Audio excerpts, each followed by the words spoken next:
We talk about this country being in trouble, and this country is in trouble, and it's going to be in trouble regardless. But people are fighting back. But last night, or Sunday night on 60 Minutes, someone was asked by Scott Pelley.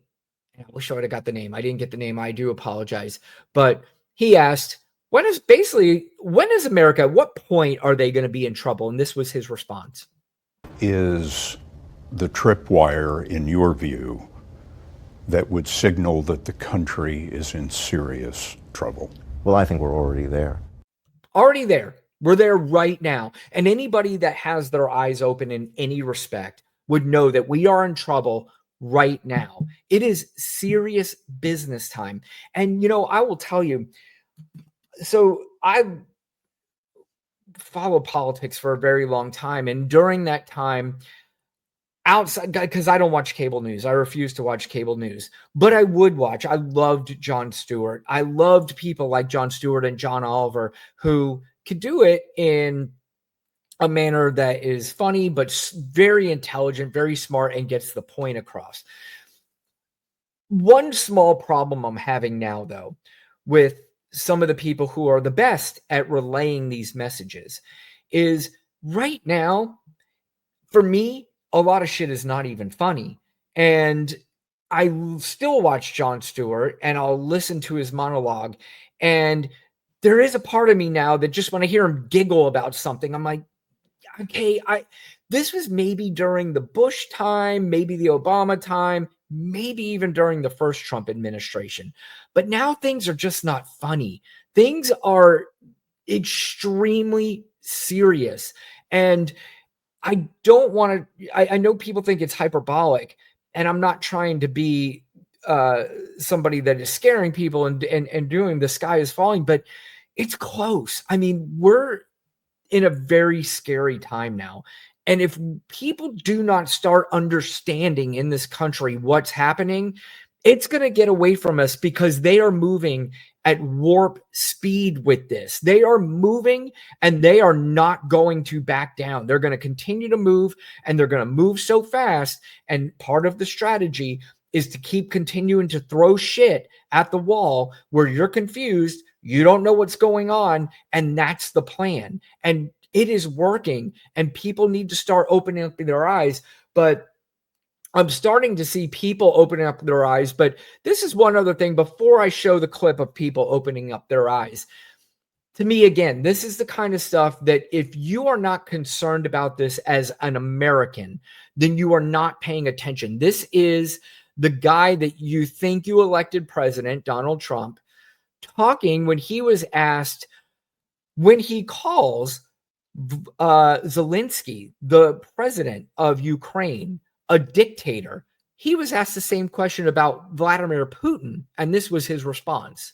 And I will tell you that you remember, that wasn't exactly what we agreed to. When you call Zelensky a dictator, would you use the same words regarding Putin? I don't use those words lightly. I think that we're going to see how it all works out. Let's see what happens.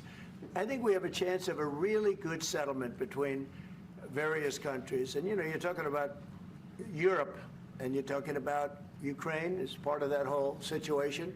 The other side has a lot of support also. So let's see how it all works out. That's incredibly insane. I'm 53 years old, and there's never been a time in my life where I said, yeah, Russia is our friend, and we should team up with Russia, and we should defend them over a country that was attacked for no reason whatsoever. And now, not only are you calling the other president a dictator, you're defending Vladimir Putin. You're not calling him a dictator, which he is the definition of dictator. He is the dictator of all dictators, and you're afraid to call him a dictator. And these are the people who have tried to convince me and other people out there like me that Vladimir Putin, or that Donald Trump, is tough on Putin. He stands up to him. The only reason why Vladimir Putin attacked Ukraine is because Joe Biden was in office, and he's not afraid of Joe Biden. If Donald Trump were in office, he'd be afraid of Donald Trump. Well, it's quite clear that he's not afraid of Donald Trump. Donald Trump, his very first term, told everybody, told the world, do you believe Vladimir Putin over your own intelligence agencies? And he goes, yeah, I have no reason not to believe him. He told me that he had nothing to do with interfering in the 2016 election. First of all, Donald Trump's sad, pathetic ego would never be able to admit that, because then that's sort of a stain on how he won. But also to defend Vladimir Putin in front of everybody, to me, is absolutely disgusting and unacceptable. And for any American that finds that acceptable, then you have never paid attention to politics in this country.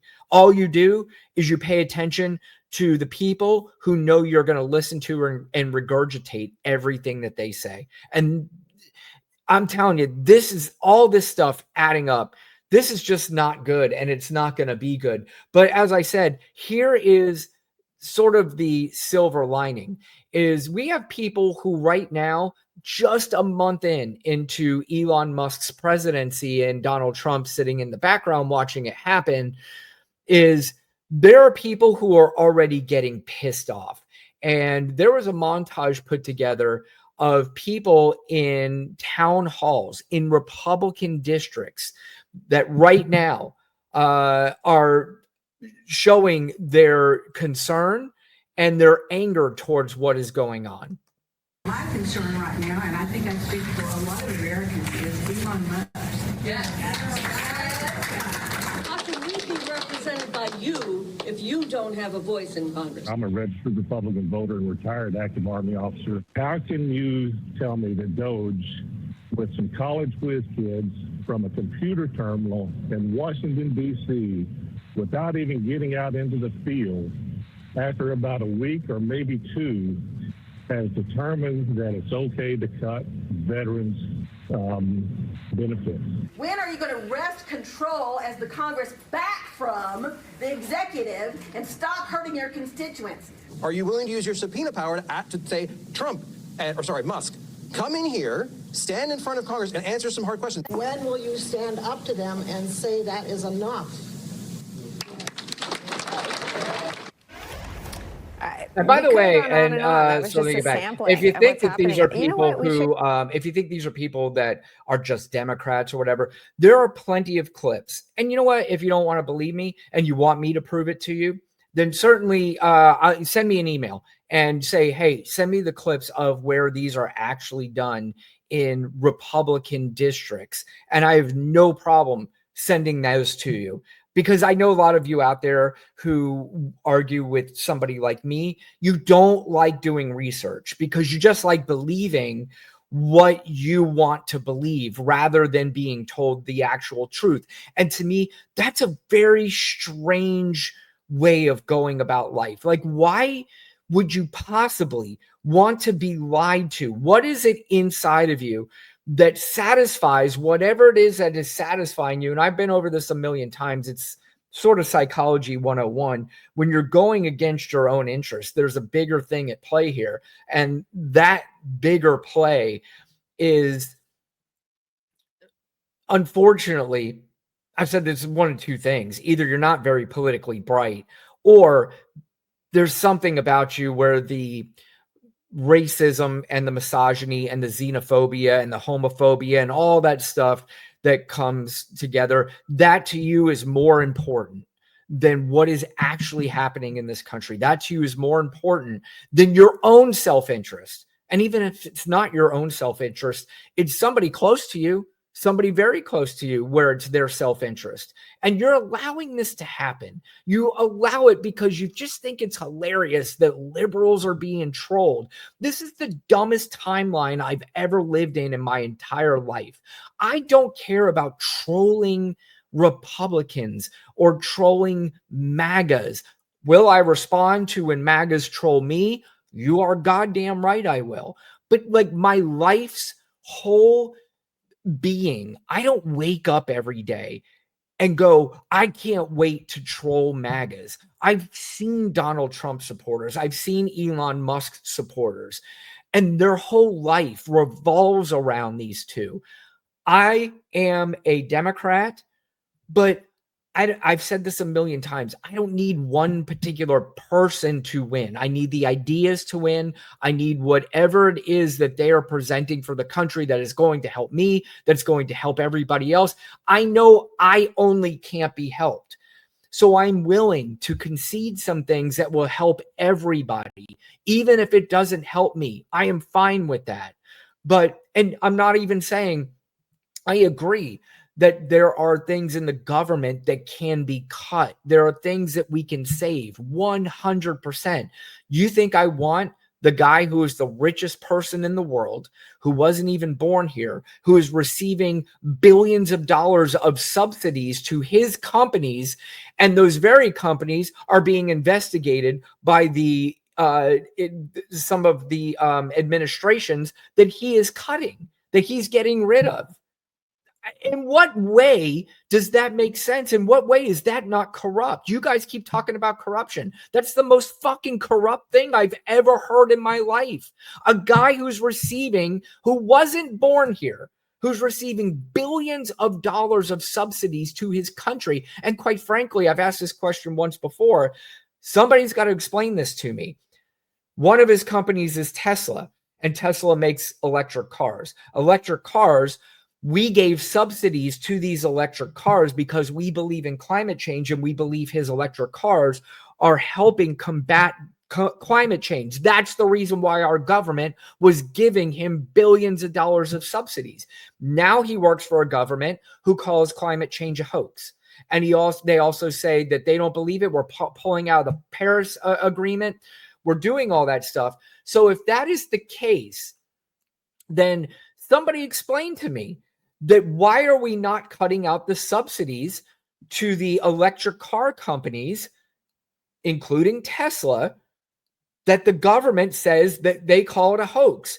Elon Musk, who is heading this department well, he's not heading it now. There's some secret guy, as we learned earlier, who's heading it. Hopefully the secret guy goes, well, sorry, Elon, we're cutting these subsidies. My guess is that's not going to happen because Elon Musk still 100% is running this, but they're trying to tell us that it's not. But somebody explain to me, why are we not cutting the billions of dollars of subsidies? And quite frankly, I don't give a flying fuck about going to Mars. We can cut the subsidies to SpaceX as well. So that to me is wasted money. Why are we not cutting this? I am all for the subsidies for electric cars, but the person who's in charge of it works for the government that says it's not and says he's in charge of cutting subsidies. Sorry, that shit's got to go. That's how it works.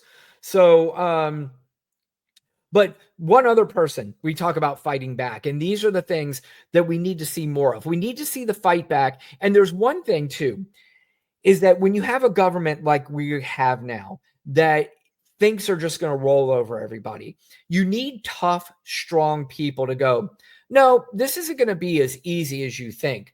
Janet Mills, who is the governor of Maine, Donald Trump had a meeting with all these governors, and he called her out specifically and thought he was going to intimidate her. And he found out the hard way that that's not how this is going to work.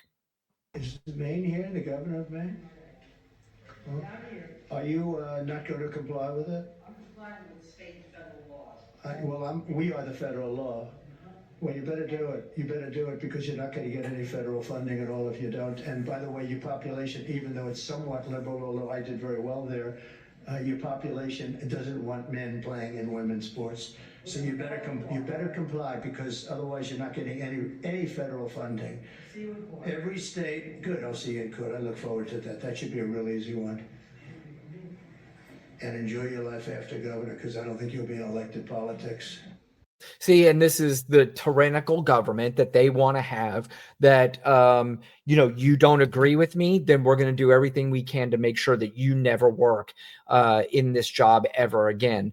But she was somebody who said, listen, dude, I know you think you're some kind of tough guy, and I know the people around you, you think that they make you feel tough, but all the people around you are pussies. And I am not. And if you think you're going to call me out in front of everybody and you think I'm going to cower down like everybody else is, you're out of your fucking mind. And I'm going to show you right now that that is not going to happen.